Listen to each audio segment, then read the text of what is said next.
ये एक आदमी है और ये दूसरा आदमी है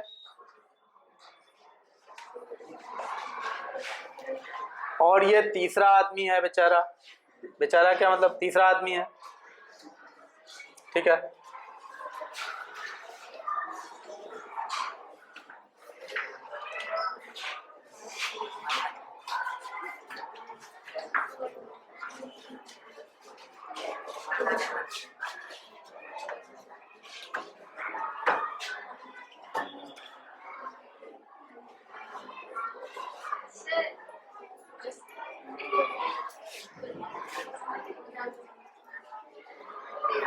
ठीक है। ये 5.5 फुट लंबा है, ये 6.5 फुट लंबा है और ये 4.5 फुट लंबा है। तीनों लंबा है। ऐसा नहीं है कि लंबा, दुनिया में जो भी आदमी होगा उसकी लंबाई तो होगी ही, भले ही वो 4.5 फीट लंबा हो, कोई 5.5 फुट लंबा होता है, कोई 6.5 फुट लंबा होता है, लेकिन लंबाई तो सबके पास होता है ना, है ना। दुनिया में कोई है जो कि लंबाई नहीं हो किसी के अंदर? लंबाई तो सबके पास होगा। आदमी अगर बौना हो जाएगा तो 3 फीट का होगा, लेकिन लंबाई तो होगा, है ना। लेकिन फिर भी इसको लंबा ना कह के लोग सब नाटा कहता है, नहीं। इसको इसको तो खैर लंबा ही कहता है। तो एक बात बताओ, ऐसा तो नहीं है कि इसके पास लंबाई नहीं था, इसके भी पास 4.5 फुट का लंबाई था। ये कोई गोल तो नहीं है, लंबा ही है, लेकिन हम लोग इसके तुलना में इसको नाटा कहते हैं। तो जो कॉमन स्टैंडर्ड हम लोग के दिमाग में बन गया है कि आदमी का हाइट 5.5 फुट हुआ तो वो सामान्य हुआ, इसको सामान्य कहा जाता है कि ना लंबा है ना नाटा है, ये सामान्य ऊंचाई है। लेकिन ये क्या है? लंबा कहते हैं इसको। इसको क्या कहते हैं? नाटा कहते हैं। इसकी ऊंचाई कम है, इसकी ऊंचाई ज्यादा है। बात आ रही है समझ में? तो हम लोग जो ये लंबा या नाटा किसी को कहते हैं वो तुलना के आधार पर बोलते हैं, नहीं। तुलना किससे करते हैं? दिमाग में सेट कर लिए कि ज्यादातर आदमी जो होता है वो 5.5 फुट का होता है। 5.5 फुट का लंबाई एक सिंपल लंबाई है, सामान्य लंबाई है। एक सामान्य आदमी का कदकाठी इतना लंबा होता है। इतना अगर किसी का लंबाई है तो ना तो उसको लंबा कहते हैं ना ही उसको नाटा कहते हैं। लेकिन अगर इस लंबाई का आदमी दिख जाता है कहीं भी तो बोल देता है कि अरे ये तो नाटा है। वो कहने के पीछे कारण होता है कि इसके तुलना में नाटा है, इसके कंपैरिजन में वो नाटा है। ठीक है, ऐसा नहीं है कि इसके पास लंबाई है ही नहीं, लंबाई है, 4.5 फुट का लंबाई है, इससे कम है 1 फुट, इसलिए इसको नाटा बोले हैं। आई बात समझ में? इसको लंबा क्यों बोले? इसका इंग्लिश होता है रेशियो। और रेशियो जो बना है, ये वर्ड, रेशियो वर्ड कहां से बना है? तो रेट से बना है, रेट। ठीक है, रेट को हिंदी में कहते हैं दर। Any problem? दर के बारे में सबको पता है, क्या होता है दर? जरूरी नहीं है कि सामान खरीदने जाओगे तो कहीं केवल वहीं पर दर का प्रयोग होता है, ठीक है ना। दर बहुत जगह यूज होता है। फिलहाल अभी यही जानो कि सब्जी खरीदने जाते हो तो वहां पर बोलते होगे क्या दर दिए, तो बोलता है भिंडी कैसे दिए, तो बोलता है 40 रुपया प्रति केजी। देखो वहां पर क्या होता है, 40 रुपया प्रति केजी। हर 40 रुपया के लिए वो आपको 1 किलो भिंडी दे सकता है, नहीं। अगर आप उसको 80 रुपया देंगे तो वो आपको 2 किलो भिंडी देगा, ठीक है। ये जो आपका है इसी को कहा जाता है दर। इसको क्या कहा जाता है? दर।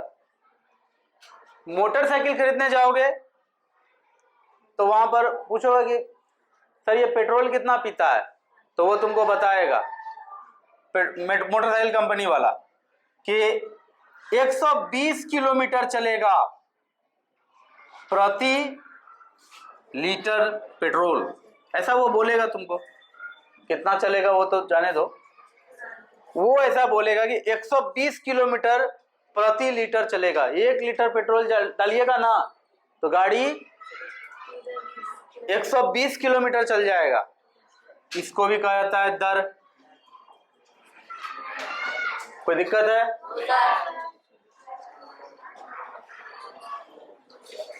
मान लो कि आपके घर में आपके मामा जी आए हैं, पूरा एकदम परेशान है आते साथ ही। तुम पूछेगी क्यों इतना परेशान होके आए हैं, मामा जी चाचा जी जो भी हो, तो कहेंगे बहुत तेज आए हैं, 80 का स्पीड में आए हैं। तो 80 का स्पीड में आए हैं का क्या मतलब है? 80 का स्पीड में आए हैं का मतलब ये है कि वो 80 किलोमीटर प्रति घंटा, 80 किलोमीटर प्रति घंटा, यानी कि इतना स्पीड था उनका मोटरसाइकिल कि सेम स्पीड में वो एकदम एक्सीलेटर खींचे हुए रह जाते तो 1 घंटा में 80 किलोमीटर गाड़ी आगे चले जाता। 1 घंटा तक गाड़ी चलने पर गाड़ी 80 किलोमीटर आगे चला जाता। ठीक है ना, इतना स्पीड में वो आए हैं। उनके कहने का मतलब ये होता है। तो ये भी अपने आप में दर है, इसको भी क्या कहेंगे? दर कहेंगे। आ रही है बात समझ में? तो देखो यहां पर ये दर को कहा जाता है मूल्य। यहां ये जो है 120 किलोमीटर प्रति लीटर, ये जो कितना तेल खर्चा होता है, मतलब 1 लीटर तेल में कितना किलोमीटर गाड़ी आगे चलेगा, ये जो दर हुआ इसको कहा जाता है इंग्लिश में माइलेज। ठीक है, माइलेज। 80 किलोमीटर प्रति घंटा के दर से वो आए हैं, इस दर को कहा जाता है स्पीड यानी चाल। यहां मेरे कहने का मतलब ये है, ये चैप्टर कोई आसमान से ऊपर से गिरा हुआ चैप्टर नहीं है। ये सारी चीजों का यूज हम चाहे मैथ पढ़ें कि ना पढ़ें बचपन से ही करते हैं। इससे कोई छूटा हुआ नहीं है। कौन आदमी होगा जो इससे छूटा हुआ होगा? सब लोग जानता है ना। इसके बिना जीवन संभव है ही नहीं। और इसी को कहा जाता है दर। इसी को क्या कहा जाता है? दर। और तुम सही अगर अच्छे से देखो तो यहाँ तुलना ही तो हो रहा है। जैसे एक आदमी जाता है बाजार में सामान लेने के लिए, वो तुलना ही तो करता है। कैसे? पहले एक सब्जी वाले के पास जाता है, उसको देख लेता है, उसका चेहरा देख करके खरीदने वाला, जो तेज खरीदने वाला होता है, प्रोफेशनल है जो सब्जी खरीदने में, जिसका होटल है, डेली सब्जी खरीदना है, बहुत चालाक होता है, जाएगा चेहरा देखेगा सब्जी वाले का। अगर सब्जी वाला पूरा मूड में है, ठीक है ना, खरीदार बहुत ज़्यादा है उसके पास वो नहीं जाएगा खरीदने के लिए, क्योंकि वो रेट कम नहीं करेगा। कोई सब्जी वाला है, मूड बहुत खराब है बेचारे का, सब्जी बहुत ज़्यादा है, ग्राहक बहुत कम है उसके पास, तो उसको जा के बोलेगा परवल कैसे दिए? तो सब्जी वाला बोलेगा 50 रुपया किलो। तो उसको बोलेगा 40 रुपया किलो दीजिएगा। तो सब्जी वाला बोलेगा खरीद भी नहीं है। फिर वो आगे बढ़ जाएगा, फिर अगले दुकान में पूछेगा परवल कैसे दिए? वो भी बोलेगा 55 रुपया 50 रुपया किलो। उसको बोलेगा 40 रुपया किलो दीजिएगा। बोले नहीं देंगे। फिर आगे बढ़ेगा, 20-25 दुकान ट्राई करेगा। कोई दुकानदार होगा जो मान जाएगा कि ठीक है 45 रुपया किलो दे देंगे। उसको जल्दी से घर जाना है किसी काम से, सब्जी वाले को घर से कॉल आ गया है, तो कोई बहुत ज़रूरी काम आ गया है, जाना है, तो अब वो क्या करे बेचारा? 45 रुपया किलो दे रहा है, ठीक है, होटल है उसका, ढेर सारा सब्जी भी ले लेगा, बारी जितना भार है सब खत्म हो जाएगा, जल्दी से वो भागेगा घर। तो तैयार हो गया, ठीक है 45 रुपया किलो खरीद के लाए हैं, तुम ले लो उतने में, मुझे भागने दो। तो उसको दे दिया। तो वो सब्जी खरीदने वाला जो गया था वो क्या किया, पूरा टाइम वो क्या किया, सब्जी मार्केट में तुलना किया। तुलना मतलब क्या होता है, अभी तुरंत दिखाए थे कि एक सामान्य व्यक्ति का हाइट 5.5 फीट बता दिए थे, उसके आधार पर ना आदमी तुलना करता है कि हाँ ये नाटा है, ये लंबा है। तो उसी तरह से वो आदमी अपने दिमाग में सेट कर लिया था 45 रुपया में देगा तो ले लेंगे, 50 ज्यादा हो गया उसके लिए, 40 कम हो गया, इसलिए वो सबको 40 बोल रहा था कि 40 में मिल जाए तो बहुत अच्छा बात है, नहीं तो फिर 45 तक में मनवा ही लेंगे, ये सोच करके वो सबके पास जा रहा था। तो असल में वो तुलना कर रहा था, नहीं हर आदमी से रेट जो पूछ रहा था वो क्या कर रहा था, तुलना कर रहा था कि यहाँ 1 किलो टमाटर लेने, 1 किलो सब्जी लेने पर 40 रुपया 50 रुपया लग रहा है, किसी दूसरे दुकान में वही 1 किलो सब्जी लेने पे, सेम सब्जी लेने पे अगर 45 रुपया लग रहा है, तो तुलना में वो क्या पाएगा, उधर सस्ता है तो वो वाला लेगा वो। तो हम लोगों के जीवन में ये तुलना, राशियों की तुलना, कंपैरिजन ऑफ क्वांटिटीज, ये ऐसा टास्क है, ये ऐसा वर्क है जो हम लोग सब करते हैं, कोई अछूता नहीं है इससे, सबने किया है। Any problem? ठीक है, ये अगर समझ में आ गया है तो अब आगे बढ़ें।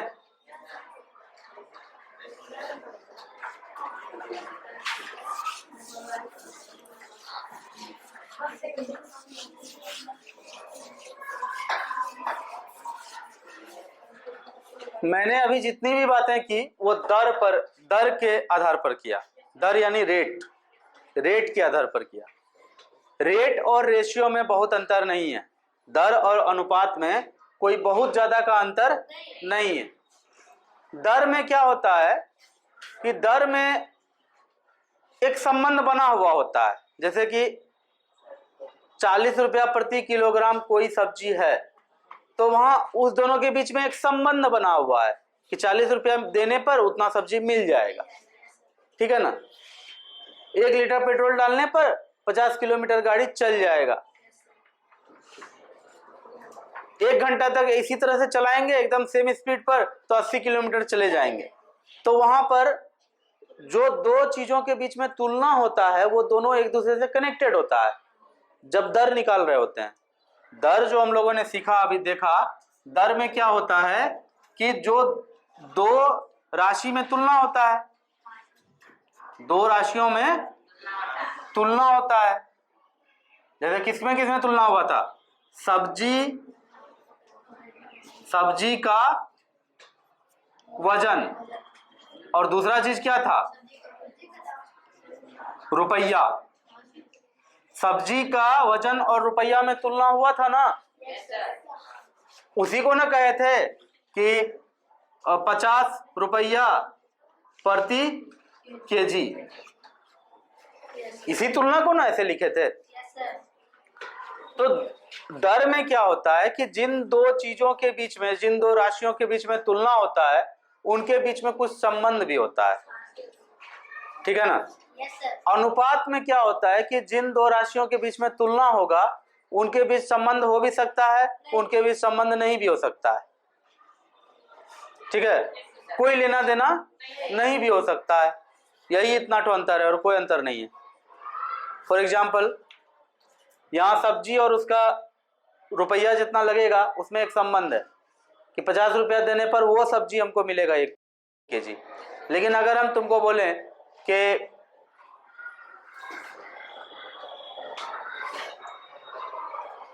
अगर हम तुम्हें ये कहें कि इस स्कूल में 4 क्लास में जितने बच्चे हैं या 1 क्लास में, चलो इस स्कूल में 1 क्लास में जितने बच्चे हैं और बगल वाले स्कूल में 1 क्लास में जितने बच्चे हैं, उन दोनों का अनुपात क्या होगा। अगर ऐसा कोई क्वेश्चन पूछा जाए तो वहां तो अनुपात पूछ रहा है ना, वहां दर नहीं पूछेगा, वहां अनुपात पूछेगा। आई बात समझ, वहां अनुपात पूछेगा। या फिर हो सकता है कि इस क्लास में लड़कों की संख्या और लड़कियों की संख्या के बीच अनुपात क्या है? तो देखो, लड़कों की संख्या और लड़कियों की संख्या का आपस में कोई संबंध है नहीं, वो इंडिपेंडेंट है। लड़का जितना आएगा उतना लड़का गिनती होगा, लड़की जितनी आएंगी घर से उतने लड़कियों का गिनती होगा। एक दूसरे पे कोई संबंध है क्या? जैसे कि समझो बात को, दर में क्या होता है कि तुम जितना रुपया दोगे उसी हिसाब से सब्जी मिलेगा। ये दोनों एक दूसरे पर आश्रित था, संबंधित था, वहां दर निकला था। लेकिन अनुपात में क्या होता है, कोई संबंध नहीं भी हो सकता है, कोई भी दो चीज के बीच में उसका भागा दे करके अनुपात निकाल लिया जाता है। जैसे पूछेंगे कि इस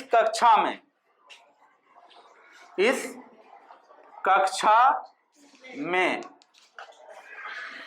लड़के और लड़कियों का अनुपात क्या होगा? सिंपल सा बात है यहाँ पर कि लड़कों की संख्या गिनती कर लेंगे, कितना है भाई, 5 5 10 4 14 5 19 बटा लड़कियों की संख्या कितनी है, 17 है।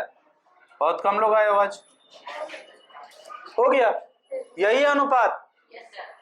आप ऐसे लिख दें तो भी इसको अनुपात कहा जाएगा, लेकिन इसको थोड़ा स्टैंडर्डाइज किया गया है। पूरे विश्व में अनुपात को ऐसे बोला जाता है कि 19:17। Any problem? 19:17, कोई दिक्कत नहीं ना है? तो यही होता है अनुपात। एक दूसरे से लेना देना हो भी सकता है, नहीं भी हो सकता है, लेकिन दर अक्सर हम लोग निकालते हैं जहां पर एक दूसरे से संबंधित होता है। दोनों राशि एक दूसरे से संबंधित होता है। दर में और भी कुछ बातें होती है। दर में एक और बात होता है कि, चलिए उसको नेक्स्ट क्लास के लिए छोड़ देते हैं, मतलब 8 क्लास 9 क्लास में सिखा पाएंगे ठीक से। अभी थोड़ा सीख रहे हो जितना, उतना ही काफी है। देखो ध्यान से, अनुपात समझ में आया तुमको? कहीं अगर किसी, अच्छा तुम लोग कभी चावल बनाए हो कुकर में चावल बनाए हो? उसमें चावल कितना देना पड़ता है, पानी कितना देना पड़ता है?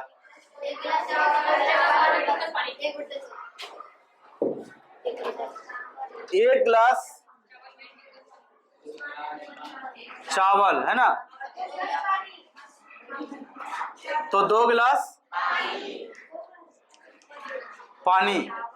इस तरह से बनाए हो तुम लोग चावल? नहीं, कितना सीटी में बन जाता है? 2 सीटी में बन जाता है, 3 सीटी भी लग सकता है।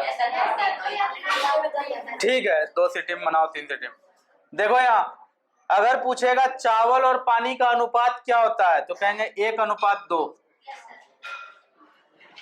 भात बनाने के लिए कुकर में चावल और पानी का अनुपात कितना देना होगा? 1:2। चावल बन जाएगा।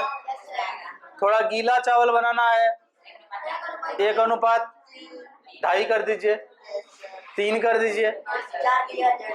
तो अनुपात क्या होता है समझ में आ गया ना? देखो ये जो 1:2 है, ये क्या हो रहा है, यहाँ आपको चावल से पानी का तुलना हो रहा है। चावल का क्वांटिटी और पानी का क्वांटिटी का तुलना हो रहा है। तो क्वांटिटी मतलब वो क्या होता है, राशि। तो राशियों की तुलना इसी को कहते हैं ना, इसीलिए अनुपात के द्वारा राशियों की तुलना होती है। चावल का राशि और पानी का राशि का तुलना अनुपात के द्वारा हो रहा है। ठीक है, तो बहुत ही सिंपल है।